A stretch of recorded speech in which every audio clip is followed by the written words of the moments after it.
नमस्कार दोस्तों, times competitive classes के यूट्यूब चैनल में आप सभी का स्वागत है। आज हम लोग सेट नंबर 2 करने वाले हैं रुक्मणी पब्लिकेशन की दी प्लेटफॉर्म की वॉल्यूम 3 जीके जीएस का, जो आने वाले एनटीपीसी स्टेज 2 ग्रुप डी के लिए अति महत्वपूर्ण साबित होने वाली है। तो हाँ फ्रेंड्स, और आज की क्लास की पीडीएफ फाइल मैं डिस्क्रिप्शन में डाल दूंगा, आप वहां से डाउनलोड करके पढ़ सकते हैं। और जो भी अभ्यर्थी इस चैनल पर नए हैं, आप चैनल को सब्सक्राइब कर लें। और हाँ फ्रेंड्स, ये प्रीवियस ईयर पेपर बहुत ही महत्वपूर्ण रामबाण साबित होने वाला आपके एनटीपीसी में और ग्रुप डी में, इसलिए आप ये पूरा सेशन को देखें और अच्छे से देखें फ्रेंड्स। तो चलिए आज की क्लास को स्टार्ट करते हैं फ्रेंड्स। और ये रहा आप लोग के सामने सेट 2 का पहला क्वेश्चन, और पहला क्वेश्चन कंप्यूटर से संबंधित है। निम्न में से कौन कंप्यूटर में सहायक मेमोरी या सेकेंडरी मेमोरी का हिस्सा नहीं है? तो इनमें से कौन सा सेकेंडरी मेमोरी नहीं है? तो इसका करेक्ट आंसर हो जाएगा ऑप्शन बी, ये सेकेंडरी मेमोरी नहीं है। ये पी रोम जो है, ये आपका क्या है? प्राइमरी मेमोरी है। पी रोम कौन सी मेमोरी, कैसी मेमोरी है? प्राइमरी मेमोरी है। अब पी रोम का फुल फॉर्म क्या है? कभी कभी एग्जाम में ये भी पूछ लिया जाता है और पूछा भी गया है कि पी रोम का फुल फॉर्म क्या है, पूर्ण रूप क्या है? तो पी रोम का क्या है?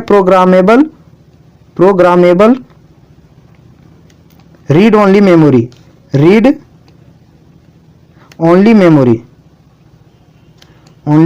मेमोरी। आप इसको ध्यान में रखें फ्रेंड्स। और ये जो मैग्नेटिक टेप है, सीडी रोम और ये फ्लॉपी डिस्क, ये तीनों क्या है? ये सेकेंडरी मेमोरी है, सेकेंडरी मेमोरी है फ्रेंड्स। आप इसको ध्यान में रखें, ये तीनों क्या है? Secondary memory. सेकेंडरी मेमोरी वैसे मेमोरी के कहते हैं जो कंप्यूटर के अलावा साइड से लगे होते हैं, जैसे चिप हो गया, आपका सीडी हो गया, ये फ्लॉपी हो गया, ये सब क्या है? ये अलग से लगाए जाते हैं, इसलिए उसको क्या बोलते हैं? सहायक मेमोरी या सेकेंडरी मेमोरी बोलते हैं। अब प्राइमरी मेमोरी वैसे मेमोरी को बोलते हैं जो कंप्यूटर में ऑलरेडी लगा होता है। तो आई होप ये सवाल क्लियर हुआ होगा फ्रेंड्स। अब चलते हैं दूसरे सवाल की ओर, और ये रहा आप लोगों के सामने अगला सवाल। भारत का पहला परमाणु ऊर्जा स्टेशन की स्थापना कब किया गया? तो भारत में पहला परमाणु ऊर्जा स्टेशन की स्थापना 1969 में 1969 में किया गया है। अगर पूछ ले भारत का पहला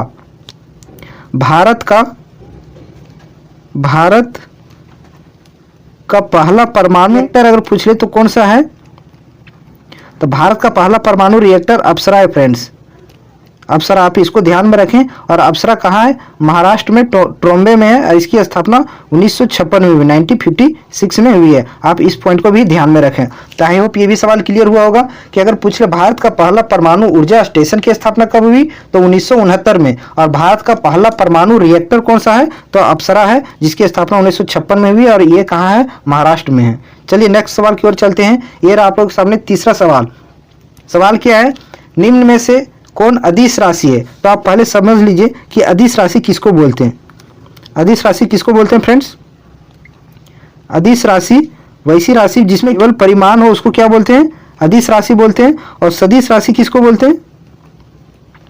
जिसमें परिमाण और दिशा दोनों हो, परिमाण और दिशा दोनों हो, और दिशा दोनों, उसको क्या बोलते हैं? सदिश राशि बोलते हैं। तो बोरा राशि कौन है वो पूछा, तो अदिश राशि कौन सा? ऑप्शन सी, दरम्यान क्या है? एक अदिश राशि है। बल, संवेग और वेग, ये तीनों क्या है? ये सदिश राशि का एग्जाम्पल है फ्रेंड्स। चलिए अब नेक्स्ट सवाल की ओर। और सवाल नंबर 4 क्या है फ्रेंड्स? किस नियम के अनुसार स्थिर ताप गैस पर आयतन दाब के व्युत्क्रमानुपाती होता है? तो किस तापमान पर गैस का आयतन दाब के व्युत्क्रमानुपाती होता है? तो बॉयल्स के नियम के अनुसार ये होता है फ्रेंड्स। तो आप इसको ध्यान में रखें। तो इसका क्या होता है? V universally proportion 1/P। तो क्या होता है? तापमान पर गैस का आयतन दाब के व्युत्क्रमानुपाती। ये कौन सा नियम है? बॉयल्स के नियम के अनुसार होता है फ्रेंड्स। अब चलिए नेक्स्ट सवाल की ओर देखते हैं। अगला सवाल क्वेश्चन नंबर 5 क्या है? निम्नलिखित में से क्या परिसंचरण तंत्र का अंग नहीं है? तो इनमें से कौन सा परिसंचरण तंत्र का अंग नहीं है? तो परिसंचरण तंत्र के अंग कौन कौन से हैं? वैसे तंत्र जो ब्लड, रक्त के परिसंचरण में सहायक होते हैं कहते हैं। तो इसमें से वो कौन है, कौन नहीं है? तो इसमें बड़ी आंत नहीं है। आप जानते हैं हृदय से ब्लड पूरे शरीर में होता है, रक्त भी होता है, और धमनियां जो है रक्त के साथ साथ ऑक्सीजन भी प्रवाहित करती है। तो इसका करेक्ट आंसर क्या हो जाएगा? ये बड़ी आंत रक्त परिसंचरण तंत्र का अंग नहीं है। नेक्स्ट सवाल की ओर चलते हैं।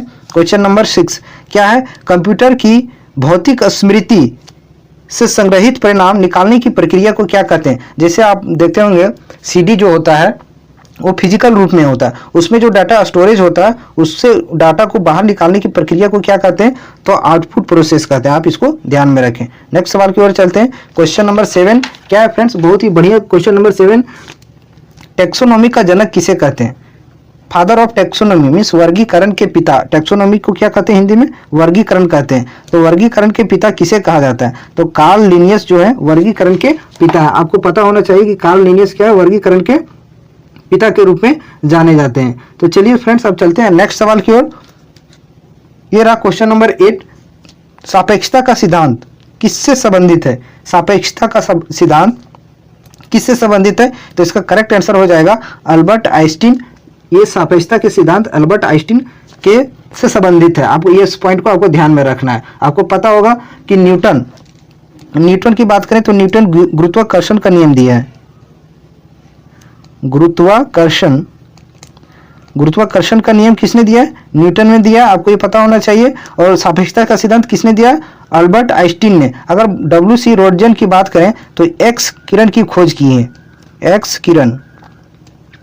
एक्स किरण की खोज किसके द्वारा किया गया? W.C. रोंटगन द्वारा किया गया। तो चलिए फ्रेंड्स चलते हैं नेक्स्ट सवाल की ओर। ये रहा क्वेश्चन नंबर 9। भाभा परमाणु अनुसंधान केंद्र बार्क का मुख्यालय कहाँ स्थित है? अब बार्क का पहले इसका फुल फॉर्म आप जान लीजिए, क्योंकि ये भी एग्जाम में पूछा जाता है, इसलिए पहले आप इसको जान लें। BARC बार्क को इसको क्या बोलते हैं? पूर्ण रूप क्या है? भाभा। B से हो गया आपका भाभा, A से हो गया एटॉमिक, भाभा एटॉमिक, R से हो गया आपका research centre. Bhabha atomic research centre कहाँ है फ्रेंड्स? तो ये मुंबई में है। आपको पता होना चाहिए कहाँ है, मुंबई में है। और कुछ और मैं बताता हूँ क्योंकि एग्जाम में पूछे जाता है, आप उसको ध्यान में रखिएगा। अगर पूछ ले रावत भाटा परमाणु संयंत्र कहाँ है? रावत भाटा परमाणु संयंत्र ये कहाँ है? एक और आप जान लीजिए, नरोरा, ये भी पूछा जाता है। नरोरा परमाणु संयंत्र कहाँ है? नरोरा परमाणु संयंत्र कहाँ है? तो मैं बता दूं रावत भाटा कहाँ है? रावत भाटा राजस्थान में। आप ऐसे भी याद रख सकते हैं। कैसे याद रख सकते हैं? रावत में रा पहले आता है, रा से हो गया रावत भाटा, रा से हो गया आपका राजस्थान। और नरोरा को आपको पता होना चाहिए, नरोरा कहाँ है? उत्तर प्रदेश में। उत्तर प्रदेश में नरोरा है, बुलंदशहर शहर में, उत्तर प्रदेश में। पता है? आप कमेंट करके बताइए कि कैगा परमाणु संयंत्र कहाँ है? कैगा परमाणु संयंत्र कहाँ है? आपके लिए क्वेश्चन छोड़ के जा रहा हूं, कमेंट करके जरूर बताइएगा कि कैगा परमाणु संयंत्र कहाँ है। नेक्स्ट सवाल की ओर चलते हैं। Question number 10। सूचना प्रौद्योगिकी में NIU का पूर्ण रूप क्या है? NIU को पूर्ण रूप में क्या कहते हैं? तो NIU के नेटवर्क इंटरफेस यूनिट। आपको पता होना चाहिए इसका पूर्ण रूप क्या है? Network interface unit. इसका करेक्ट आंसर हो जाएगा ऑप्शन नंबर B। आप ये भी सवाल याद रखिएगा। HTML ये कंप्यूटर से का फुल फॉर्म है और ये पूछा जाता है बार बार, इसलिए आप इसको ध्यान में रखें। एक और होता है मेन, इसको भी ध्यान में रखें। तो HTML का होता है फुल फॉर्म होता है hyper text markup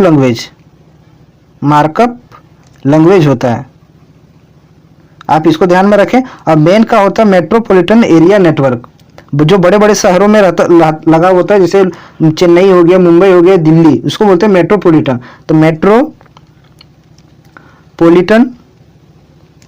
area network, आप इसको याद रखना है, एरिया नेटवर्क। चलिए फ्रेंड्स नेक्स्ट सवाल की ओर चलते हैं। ये रहा क्वेश्चन नंबर 11। क्या है? सेब से संबंधित रोग को किस रूप में जाना जाता है? जो सेब में रोग होता है उसको किस रूप में, किस रोग के नाम से जाना जाता है? तो आपको पता होना चाहिए उसको क्या बोलते हैं? Fire blast. ऑप्शन ये करेक्ट है। और ये किसके कारण होता है? तो ये बैक्टीरिया के कारण होता है। बैक्टीरिया के कारण फायर ब्लास्ट रोग होता है फलों में। आपको ये ध्यान में रखना है फ्रेंड्स। और अगर मैं बता दूं एक दो और जो आपको ध्यान में रखने योग्य बातें हैं उसको आपको ध्यान में रखना है। जैसे आपका है रेड डस्ट रोग। ऑप्शन बी रेड डस्ट रोग। ये रेड डस्ट रोग किससे होता है फ्रेंड्स? तो ये चाय में होता है। ये रोग चाय में होने वाला रोग है रेड डस्ट रोग। आप इसको भी याद रखें। और नेक्स्ट सवाल और मैं बता दूं टीका रोग। ये टीका रोग किस में होता है? मूंगफली में होता है। मूंगफली में टीका रोग होता है फ्रेंड्स। आप इसको भी ध्यान में रखें। नेक्स्ट सवाल की ओर चलते हैं। ये रहा क्वेश्चन नंबर 12। क्या है? लाइकेन एक ऐसा जीव है जो किसकी चेतावनी देता है? तो कल भी मैंने पहला जब टेस्ट दिया था पहला सेट, उसमें लाइकेन के बारे में मैंने बताया था। लाइकेन क्या एक वायु प्रदूषण को इंगित करता है, ठीक है, इसकी चेतावनी देता है, वायु प्रदूषण को लाइकेन देता है, आपको इसको पता होना चाहिए। चलिए फ्रेंड्स नेक्स्ट सवाल की ओर चलते हैं। क्वेश्चन नंबर 13, निम्नलिखित में से कौन सी परियोजना उत्तराखंड में है? तो आपको बताना है कि इनमें से कौन सी परियोजना जो है सो उत्तराखंड में स्थित है। तो अब देखिए, टिहरी हाइड्रो पावर कॉम्प्लेक्स, तो टिहरी आपको पता होना चाहिए, टिहरी भागीरथी नदी पर उत्तराखंड में। टिहरी कौन सी नदी पर है? भागीरथी नदी पर, भागीरथी नदी पर उत्तराखंड में है। तो इसका करेक्ट आंसर कौन हो जाएगा? ऑप्शन ये करेक्ट आंसर हो जाएगा। अगर कोयना बांध पूछ ले तो कोयना बांध कोयना नदी पर महाराष्ट्र में, महाराष्ट्र में। अब इसको भी ध्यान में रखें फ्रेंड्स कि कोयना बांध कहाँ है? Koyna hydro electric project Maharashtra में। और शरावती हाइड्रो इलेक्ट्रिक प्रोजेक्ट कहाँ है? ये कर्नाटक में,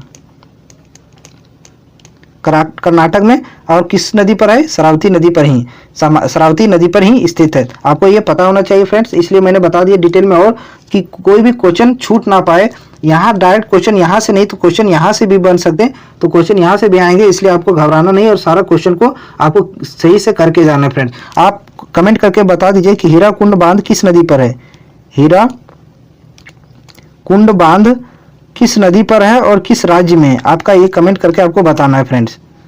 चलिए नेक्स्ट सवाल की ओर चलते हैं। ये रहा क्वेश्चन नंबर 14, जो तिरंगा झंडा स्टुअर्ट गार्ड में मैडम भिकाजी कामा ने फहराया था, उसे चोरी छिपे ब्रिटिश भारत में कौन लाया था? तो देखिए फ्रेंड्स, ये क्वेश्चन कितना डीप में पूछा गया है। हम लोग इतना जानते हैं कि जो भारत के बाहर विदेश में फहराया जाने वाला झंडा कहाँ फहराया गया था? तो जर्मनी के स्टुअर्ट गार्ड में।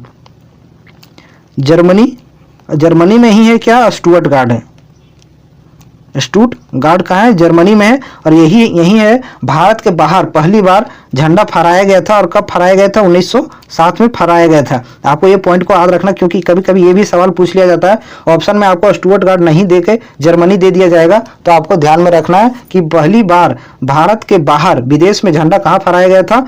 तो स्टुअर्ट गार्ड जर्मनी में। और फहराने वाले कौन थे? मैडम भिकाजी कामा। और उसी झंडे को भारत में चोरी छिपे कौन लाया था? उस समय ब्रिटिश शासन चल रहा था, तो वो लाया था इंदु लाल याग्निक लाया था। ये इसका करेक्ट आंसर है, जो कि काफी डीप में ये सवाल पूछा गया है, तो आपको ये पता होना चाहिए। चलिए चलते हैं नेक्स्ट सवाल की ओर फ्रेंड्स।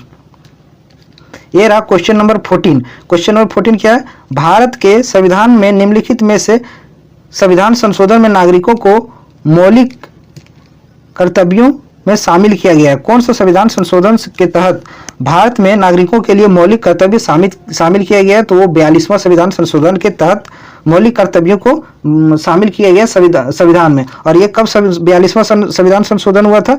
1976 में, 1976 में 42वां संविधान संशोधन के तहत अनुच्छेद आर्टिकल, कौन से आर्टिकल में जोड़ा गया? आर्टिकल 51 के ए में मौलिक कर्तव्यों को जोड़ा गया। और आपको मैं बता दूं फ्रेंड्स, ये क्वेश्चन बहुत ही इंपॉर्टेंट है। और कौन सी समिति की सिफारिश पर ये भी पूछ लिया जाता है? तो सरदार स्वर्ण सिंह समिति, सरदार स्वर्ण सिंह समिति के सिफारिश पर मौलिक कर्तव्यों को संविधान में जोड़ा गया था। और कब जोड़ा गया था? 42वें संविधान संशोधन के तहत 1976 में, 1976 में। और कौन सा आर्टिकल है? आर्टिकल 51A में। चलिए फ्रेंड्स नेक्स्ट सवाल की ओर चलते हैं। क्वेश्चन नंबर 16 क्या है? इनमें से कौन सा पुरस्कार केवल संगीत के क्षेत्र में दिया जाता है? केवल संगीत के क्षेत्र में दिया जाने वाला पुरस्कार कौन सा है फ्रेंड्स? तो ये ग्रैमी अवार्ड जो है वो संगीत के क्षेत्र में दिया जाने वाला एकमात्र पुरस्कार है। और ग्रैमी अवार्ड कब से दिया जा रहा है? तो 1959 से ग्रैमी अवार्ड दिया जा रहा है। आपको ये भी पता होना चाहिए, कभी कभी सवाल ये भी पूछ लिया जाता है कि ग्रैमी अवार्ड कब से दिया जा रहा है। और ऑस्कर अवार्ड की बात करें तो ऑस्कर अवार्ड बहुत ही बढ़िया सवाल है। ऑस्कर अवार्ड 1929 से दिया जा रहा है। ऑस्कर अवार्ड कब से दिया जा रहा है? 1929 से। आपको ये भी ध्यान में रखना है फ्रेंड्स। अब चलिए नेक्स्ट सवाल की ओर चलते हैं। क्वेश्चन नंबर 17 की ओर। 17 क्या कहता है? भारत में राष्ट्रीय आय की गणना का पहला प्रयास किसने किया था? तो राष्ट्रीय गणना क्या है? सबसे पहले किसके द्वारा किया गया था? आपको पता होना चाहिए। तो दादा भाई नौरोजी ने पहली बार राष्ट्रीय जनगणना किए थे। और ये इसमें जो प्रति व्यक्ति आय इसके द्वारा ज्ञात किया गया था। प्रति व्यक्ति आय कितनी थी? मात्र 20 रुपये था। कितना था? मात्र 20 रुपये 20 रुपये थी प्रति व्यक्ति आय। और किसके द्वारा पहली बार गणना किया गया था? दादा भाई नौरोजी के द्वारा ये पहली बार गणना किया गया था। आपको ये बात पता होना चाहिए फ्रेंड्स। और ये कब किया गया था? 1867-68 में। 1867-68 में ये गणना किया गया था, पहली बार प्रति व्यक्ति आय की गणना की गई थी। चलिए अब नेक्स्ट सवाल की ओर ले चलता हूँ। क्वेश्चन नंबर 18 क्या है? सूर्य का चमकता हुआ सतह क्या कहलाता है? बहुत ही बढ़िया सवाल है, प्यारा सवाल है। आपको जानते होंगे तो कमेंट करके जरूर बताइएगा। तो सूर्य का चमकता हुआ सतह क्या कहलाता है? तो इसका करेक्ट आंसर हो जाएगा फोटोस्फीयर कहलाता है फ्रेंड्स। सूर्य का चमकता हुआ सतह क्या कहलाता है? फोटोस्फीयर कहलाता है। आई होप ये भी सवाल क्लियर हुआ होगा फ्रेंड्स। अब चलिए चलते हैं नेक्स्ट सवाल की ओर। क्वेश्चन नंबर 19 बहुत ही प्यारा सवाल है और ये सवाल बार बार एग्जाम में घुमा फिरा के पूछा जाता है कि मोपला विद्रोह किन वर्षों में के बीच में हुआ था? तो मोपला विद्रोह, सबसे पहले मैं बता दूं कि मोपला विद्रोह का संबंध किस राज्य से है? तो मोपला विद्रोह का संबंध केरल से है। केरल में मोपला विद्रोह हुआ था और कब हुआ था? 1921-22 के बीच में मोपला विद्रोह हुआ था फ्रेंड्स। 1921-22 के बीच में मोपला विद्रोह हुआ था। आपको पता होना चाहिए फ्रेंड्स ये कब हुआ था? 1921-22 के बीच में। फ्रेंड्स अगर सेशन अच्छा लग रहा हो, हेल्पफुल लग रहा हो तो आप चैनल पर नए हैं तो चैनल को सब्सक्राइब कर लें और वीडियो को शेयर करना ना भूलें फ्रेंड्स। इससे क्या होगी, हमें दुगनी हिम्मत मिलेगी और मेहनत के साथ मैं रोज ये सेट आपको कराऊं प्रैक्टिस, ताकि आने वाले जो आगामी एनटीपीसी CBT 2 है या ग्रुप डी की तैयारी करें तो उसमें भी ये रामबाण साबित होने वाला है। इसलिए क्लास को मिस नहीं करें फ्रेंड्स और अपने फ्रेंड्स को भी बताएं क्लास को रोज अटेंड करें। आप कमेंट करके ये बताइए कि नील विद्रोह कब हुआ था? नील विद्रोह कब हुआ था? चलिए मैं बता ही देता हूं नील विद्रोह कब हुआ था। 1859-60 में। 1859-60 के बीच में नील विद्रोह हुआ था। और कहां हुआ था? बंगाल में हुआ था। आपको ये भी पता होना चाहिए फ्रेंड्स। अब चलिए नेक्स्ट सवाल की ओर चलते हैं। क्वेश्चन नंबर 20 क्या है? भारत सरकार ने इंद्रधनुष फ्रेमवर्क की शुरुआत किस लिए की है? तो इंद्रधनुष मेनली इंद्रधनुष फ्रेमवर्क का संबंध किससे है? तो इंद्रधनुष फ्रेमवर्क का संबंध किससे? तो जो ऑप्शन है यहाँ डी आपको नहीं दिख रहा है फ्रेंड्स। ये ऑप्शन डी क्या है? सार्वजनिक बैंक, सार्वजनिक बैंकों के पुनरुद्धार के लिए ये चलाया गया है। और इसका करेक्ट आंसर ऑप्शन डी ही होगा। जितने भी सार्वजनिक बैंक हैं उसको क्या करने के लिए? पुनः जीवित करने के लिए, रिकैपिटलाइज करने के लिए ये इंद्रधनुष फ्रेमवर्क लाया गया था भारत सरकार द्वारा, ताकि जो भारत की जितनी भी सरकारी बैंकें हैं उसको एक नई मिले, ताकि वो अपनी मजबूती के साथ फिर से वापस आ सके फ्रेंड्स। तो चलिए क्वेश्चन नंबर 21 की ओर चलते हैं। ये 21 क्या है? येन की मुद्रा है। मीन्स येन किस देश की मुद्रा है? तो आपको पता होना चाहिए येन किस देश की मुद्रा है? जापान की मुद्रा येन है। मालदीव की बात करें तो मालदीव की मुद्रा रुपया है। रुपया आपको याद रखना है, रूपी नहीं, रूपी इंडिया का है, रुपया आपको याद रखना है। और दक्षिण कोरिया की बात करें तो दक्षिण कोरिया की राजधानी कहाँ है? सियोल। दक्षिण कोरिया की राजधानी सियोल है। और मुद्रा क्या है? करेंसी यहाँ दक्षिण कोरिया में वोन चलता है, वोन। इसका करेक्ट आंसर हो जाएगा आपका बी नंबर, येन जापान की मुद्रा है फ्रेंड्स। चलिए नेक्स्ट सवाल की ओर चलते हैं। क्वेश्चन नंबर 22 क्या है? किसने ईस्ट इंडिया कंपनी के खिलाफ प्लासी का युद्ध लड़ा था? प्लासी का युद्ध की बात करें तो प्लासी की युद्ध कब लड़ा गया था? 1757 में। 1757 में लड़ा गया था। और कौन लड़े थे? सिराजुद्दौला लड़ा था। सिराजुद्दौला लड़ा था प्लासी का युद्ध, आपको पता होना चाहिए। और ब्रिटिश ईस्ट इंडिया कंपनी के खिलाफ लड़े थे। अब ब्रिटिश ईस्ट इंडिया कंपनी का नेतृत्व कौन कर रहा था? तो क्लाइव। आई होप ये भी सवाल क्लियर हुआ होगा फ्रेंड्स। आप तो इसमें बताइए कि बक्सर का युद्ध कब हुआ था फ्रेंड्स? बहुत ही मजेदार क्वेश्चन है। बक्सर का युद्ध कब हुआ था? बक्सर का युद्ध कब हुआ था? बहुत ही बढ़िया सवाल है। आप जितना एक्स्ट्रा चीज सीखेंगे सवाल वहीं से बनेंगे, एग्जाम में सवाल वहीं से आ सकते हैं। क्वेश्चन यहाँ मैं बार बार बता रहा हूँ, क्वेश्चन यहाँ से नहीं अगर बनता है तो क्वेश्चन यहाँ से बन जाएगा। अब यहाँ इसमें पूछ ले ईस्ट इंडिया कंपनी के खिलाफ प्लासी का युद्ध कौन लड़ा था? तो सिराजुद्दौला लड़ा था। अगला बार ये पूछ लग सकता है कि अंग्रेजों की तरफ से नेतृत्व कौन कर रहे थे? तो रॉबर्ट क्लाइव कर रहे हैं। आप कर रहे थे। आपको इसको भी ध्यान में रखना है। नेक्स्ट सवाल की ओर चलते हैं। क्वेश्चन नंबर 23 क्या है, कौन से राष्ट्र ने 5 बार कॉमनवेल्थ की मेजबानी की? बहुत ही आसान क्वेश्चन है, ये बार बार पूछा गया है कि ऑस्ट्रेलिया जो है 5 बार कॉमनवेल्थ की मेजबानी की। क्वेश्चन नंबर 24 साहित्य अकादमी का मुख्यालय कहाँ है? ये भी आप जानते होंगे, साहित्य अकादमी का मुख्यालय कहाँ है? नई दिल्ली में है। और ये क्वेश्चन बहुत ही इजी क्वेश्चन में आपको ये पता होना चाहिए। और साहित्य अकादमी की स्थापना कब हुई है? 1954 में, 1954 में। ये आपको याद रखने योग्य बातें हैं कि साहित्य अकादमी की स्थापना कब हुई है? 1954 में हुई है। इसका मुख्यालय कहाँ है? कोलकाता में। आई होप ये भी सवाल क्लियर हुआ होगा। नेक्स्ट सवाल की ओर चलते हैं। क्वेश्चन नंबर 25 प्रसिद्ध गोल गुंबद कहाँ स्थित है? तो गोल गुंबद आपको पता होना चाहिए। गोल गुंबद कहाँ है? कर्नाटक में। इसका तो करेक्ट आंसर क्या हो जाएगा? सी। आप ये बता दीजिए गोलकोंडा किला कहाँ स्थित है? गोलकोंडा किला किस राज्य में स्थित है? ये पहला सवाल। दूसरा फोर्ट विलियम कहाँ स्थित है? फोर्ट विलियम कहाँ स्थित है? तो आप इसका जानिए। गोलकोंडा किला कहाँ है? हैदराबाद में फ्रेंड्स, हैदराबाद में गोलकोंडा किला है। नेक्स्ट सवाल फोर्ट विलियम कहाँ है? कोलकाता में, कोलकाता में है। आपको इस भी पॉइंट को ध्यान में रखना पड़ेगा। आई होप ये सारा सवाल क्लियर हुआ होगा। और आप ये बता दीजिए बूंदी का किला कहाँ है? बूंदी का किला किस राज्य में स्थित है? अगर आपको पता होगा कि बूंदी किस जगह में पड़ता है तो आप इसका सवाल का जवाब दे सकते हैं। ये सवाल आपके लिए है कि बूंदी का किला कहाँ है। नेक्स्ट सवाल की ओर चलते हैं। 6 नंबर जलियांवाला बाग नरसंहार किस तिथि को हुआ था? बहुत ही इजी सवाल है। कब हुआ था? तो 13 अप्रैल 1919 को जलियांवाला बाग हत्याकांड हुआ था। और इस हत्याकांड के बाद कौन सी कमेटी का गठन हुआ था? हंटर आयोग का गठन हुआ था। ये सवाल हो गया आपको। और रोलेक्ट एक्ट इसी वर्ष पारित हुआ था। रोलेक्ट एक्ट कब आया था? 1919 में आया था। 1919 में। इसी को बोलते हैं काला कानून। क्या बोलते हैं फ्रेंड्स? रोलेक्ट एक्ट को काला कानून, ना अपील ना दलील, इसको भी कहते हैं। नेक्स्ट सवाल की ओर चलते हैं। क्वेश्चन नंबर 27 जलियांवाला बाग नरसंहार किस वायसराय के दौरान हुआ था? देखो ये क्वेश्चन डबल हो गया। आप पिछले क्वेश्चन में पूछ लिया कि जलियांवाला बाग हत्याकांड कब हुआ था, इसमें पूछ लिया जलियांवाला बाग नरसंहार के समय वायसराय कौन था। तो ये जलियांवाला बाग हत्याकांड के समय वायसराय कौन था? तो इसका करेक्ट आंसर हो जाएगा B, Lord Chelmsford Jallianwala Bagh हत्याकांड के समय गवर्नर थे। क्वेश्चन नंबर 28 निम्न में से उर्वरक क्रांति से कौन सा रंग संबंधित है? उर्वरक क्रांति भूरा रंग से संबंधित है। गुलाबी क्रांति झींगा उत्पादन से, झींगा मछली उत्पादन से गुलाबी क्रांति है।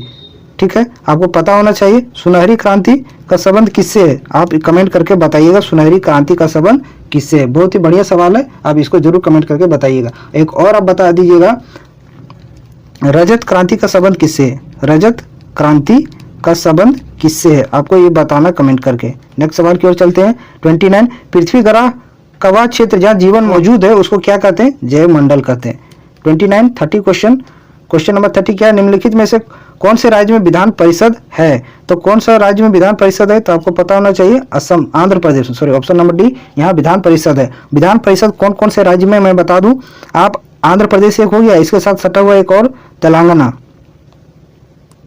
तेलंगाना, ये दोनों हो गया एक साथ, इसमें विधान परिषद है। और दो बड़े राज्य, तीन कौन कौन? एक हो गया आपका बिहार, एक हो गया आपका उत्तर प्रदेश, एक हो गया महाराष्ट्र, और एक आपको साइड से याद रखना है कर्नाटक।